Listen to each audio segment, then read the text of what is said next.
back everyone. I hope you enjoyed our discussion on part 1. Now in part 2 we will explore the major types of reading skills. What reading skills are or what are the major types. Reading is not a uniform skill. It serves many different purposes and takes on various forms depending on the reader's objective, the nature of the text and the level of engagement required. The type of reading one employs depends on why they are reading and what they hope to achieve. A person may read quickly to get a general idea of a newspaper article, carefully to understand a legal document, or reflectively to appreciate a poem. Each purpose requires a distinct method, level of focus, and cognitive involvement. Broadly speaking, the main types of reading include skimming, scanning, intensive reading, extensive reading, and critical reading. Each of these types contributes differently to comprehension and helps reader develop a complete reading ability. So let's discuss skimming. Skimming is a type of rapid reading that allows readers to grasp the general idea or overall meaning of a text without paying close attention to every detail. It is often described as reading for gist. When skimming, the reader's goal is not to understand everything, but rather to get a sense of the main topic, sense of the structure, and purpose of the text. This type of reading is particularly useful when one needs to preview a chapter, read a long article quickly, or decide whether a text is worth detailed study or not. To skim effectively, readers usually focus on titles, subheadings, topic sentences, and concluding statements. They might also glance over keywords, summaries, and visuals such as charts or graphs. For instance, when reading a newspaper article, a reader might read the headline first, then few lines of each paragraph, and then the conclusion to get the main message. Skimming saves time and helps readers navigate through large amounts of information efficiently, especially in academic or professional context where understanding is essential. Another type of reading skill is scanning. So what is scanning? While skimming is used to get a general overview, scanning is a reading technique used to locate specific information quickly.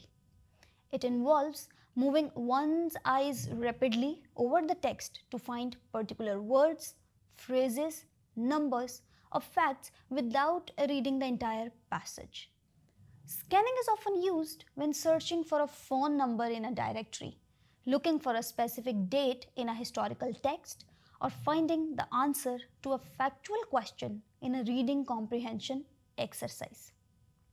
Effective scanning requires focus and an awareness of what exactly one is looking for. The reader must know the keywords or phrases they want to find and then let their eyes move quickly until those words catch their attention. For example, when reading a scientific article, a student might scan the text to find the section titled Methodology or locate the statistical data that supports the author's argument. This type of reading trains the eye to move purposefully and efficiently, which is especially valuable in research and information retrieval. Another important type of reading skill is intensive reading. Intensive reading refers to reading shorter text very carefully and in detail to understand not just the surface meaning but also the deeper structure, vocabulary, and grammar. It is sometimes called reading for accuracy. This type of reading is most commonly used in academic settings, particularly in language learning where students analyze passages, study word meanings, identify grammatical patterns, and infer meaning from the context. In intensive reading, The focus is on comprehension and language awareness rather than speed of the reading. For instance, when studying a short story, a student may read each paragraph slowly, look up unfamiliar words, underline key ideas, and discuss the author's use of literary devices such as symbolism or imagery.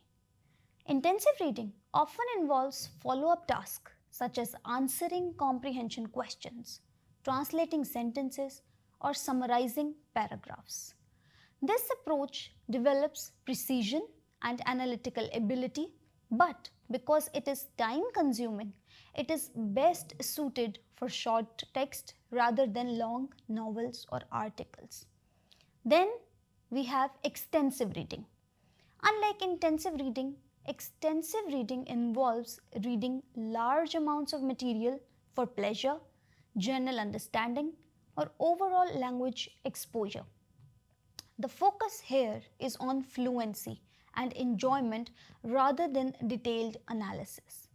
Extensive reading allows readers to experience language naturally and holistically, helping them improve vocabulary, comprehension, and even writing skills.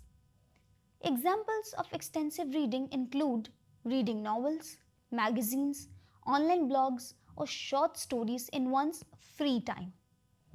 The main purpose of extensive reading is to develop a positive relationship with reading and to foster reading fluency.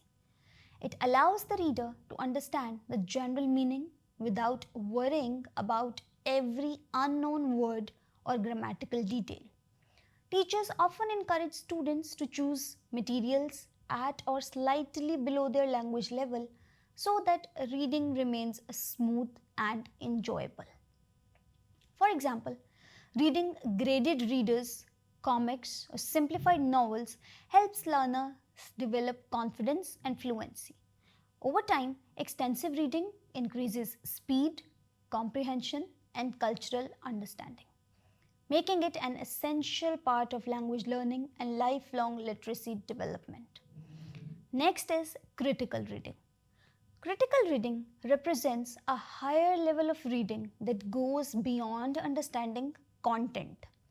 It involves evaluating, questioning, and analyzing the ideas presented in the text.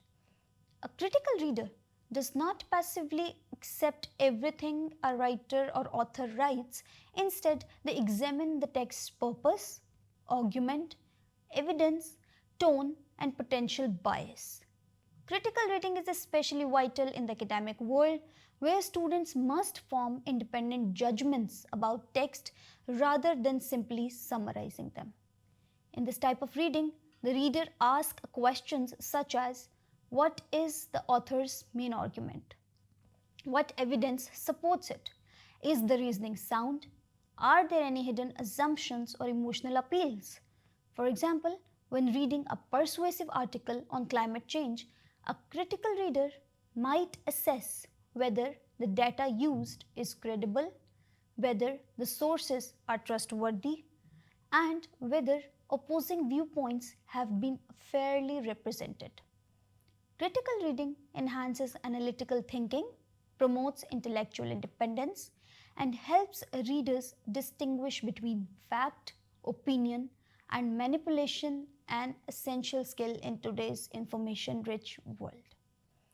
The ability to comprehend a text is influenced by a number of factors. What are these factors? Linguistic elements such as vocabulary range and sentence complexity play a major role.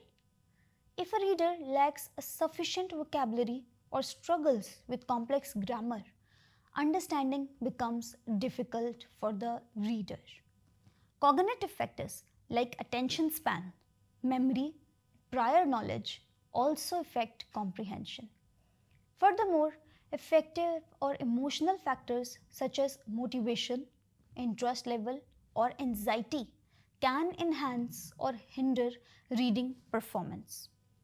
Textual features like length, structure, and readability also contribute to how easily a reader can follow the content. Finally, contextual and cultural factors may determine how familiar a reader is with the subject matter or setting of the text, which influences their ability to interpret meaning correctly. For instance, a student reading a historical text about a foreign country might struggle if they lack the cultural background knowledge to make sense of certain references.